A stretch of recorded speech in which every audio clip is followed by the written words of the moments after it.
Chapter 8, Snozzcumbers. But if you don't eat people like all the others, Sophie said, then what do you live on? That is a squelching, tricky problem around here, the BFG answered. In this slosh-funking giant country, happy eats like pineapples and pickwinkles is simply not growing. Nothing is growing except for one extremely icky-poo vegetable. It's called the snozzcumber. The snozzcumber? Cried Sophie. There's no such thing. The BFG looked at Sophie and smiled, showing about 20 of his square white teeth. Yesterday, he said, we was not believing in giants, was we?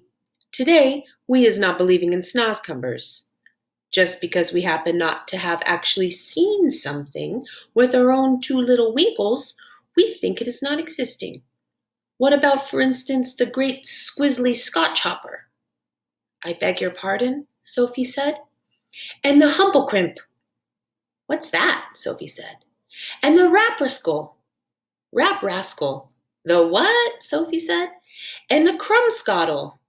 Are they animals? Sophie asked. They is common animals, said the BFG contemptuously. I is not very known all giant myself, but it seems to me that you is an absolutely know-nothing human being. Your brain is full of rotten wool. You mean cotton wool? Sophie said. What I mean and what I say is two different things, the BFG announced rather grandly. I will now show you a snozzcumber. The BFG flung open a massive cupboard and took out the weirdest looking thing Sophie had ever seen. It was about half as long again as an ordinary man, but was much thicker. It was as thick around its girth as a perambulator. It was black with white stripes along its length, and it was covered all over with coarse knobbles.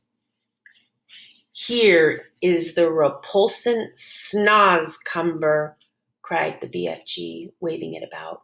I squoggle it, I mispize it, I desponge it. But because I is refusing to gobble up human beings like the other giants, I must spend my life guzzling up icky-poo snozzcumbers instead. If I don't, I will be nothing but skin and groans. You mean skin and bones? Sophie said. I know it is bones, BFG said, but please understand that I cannot be helping it if sometimes is saying things a little squiggly. I is trying my very best all the time. The big friendly giant looked suddenly so forlorn that Sophie got quite upset. Oh, I'm sorry, she said. I didn't mean to be rude. There never was any schools to teach me talking in giant country, the BFG said sadly. But couldn't your mother have taught you? Sophie asked. My mother?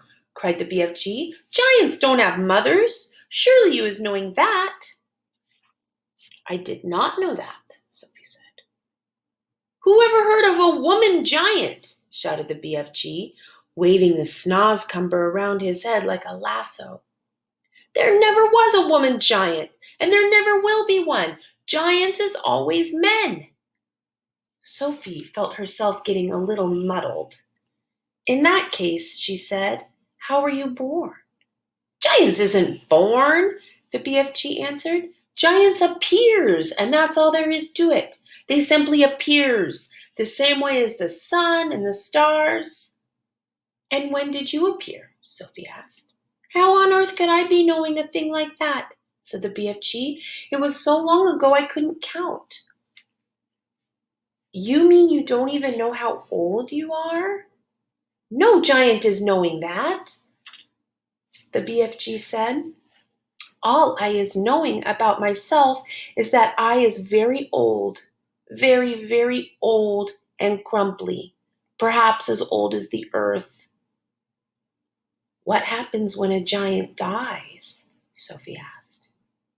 Giants is never dying, the BFG answered. Sometimes, and quite suddenly, a giant is disappearing, and nobody is ever knowing where he goes.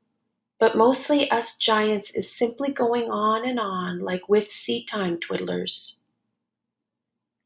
The BFG was still holding the awesome snozcumber in his right hand, and now he put one end into his mouth and bit off a huge hunk of it. He started crunching it up, and the noise he made was like a crunching of lumps of ice. "It's filthy," he spluttered, speaking with his mouth full and spraying large pieces of snozcumber like bullets in Sophie's direction. Sophie hopped around on the tabletop, ducking out of the way.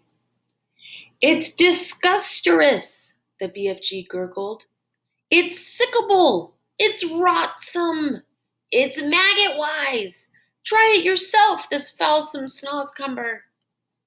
"No, thank you," Sophie said, backing away. "It's all you're going to be guzzling around here from now on, so you might as well get used to it," said the BFG. "Go on, you snipsy little winkle. Have a go." Sophie took a small nibble. "Ugh!" she spluttered. "Oh, no! Oh, gosh! Oh, help!" She spat it out quickly. "It tastes of frog skins," she gasped, "and rotten fish." "Worse than that," cried the BFG, roaring with laughter. "To me it is tasting of clock coaches and slime wanglers." "Do we really have to eat it?" Sophie said. "You do, unless you is wanting to become so thin you will disappear into a thick ear." "Into thin air?" Sophie said. "A thick ear is something quite different." But once again that sad, winsome look came into the BFG's eyes. "Words," he said, "is oh such a twitch-tickling problem to me all my life. So you must simply try to be patient and stop squibbling. As I am telling you before, I know exactly what words I am wanting to say, but somehow or other they is always getting squiff-quiddled around." "That happens to everyone," Sophie said. "Not like it happens to me," the BFG said. "I is speaking the most terrible Wiglish." "I think you speak beautifully," Sophie said. "You do?" cried the BFG, suddenly brightening. "You really do?" "Simply beautifully," Sophie repeated.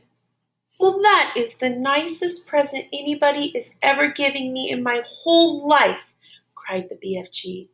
"Are you sure you is not twiddling my leg?" "Of course not," Sophie said. "I just love the way you talk." "How wondercrump!" cried the BFG, still beaming. "How whoopsie splunkers! How absolutely squiffling! I is all of a stutter." "Listen," Sophie said. "We don't have to eat snozcumbers. In the fields around our village there are all sorts of lovely vegetables like cauliflowers and carrots. Why don't you get some of those next time you go visiting?" The BFG raised his great head proudly in the air. "I is a very honorable giant," he said. "I would rather be chewing up rotsome snozcumbers than snitching things from other people." "You stole me," Sophie said. "I did not steal you very much," said the BFG, smiling gently. "After all, you is only a tiny little girl."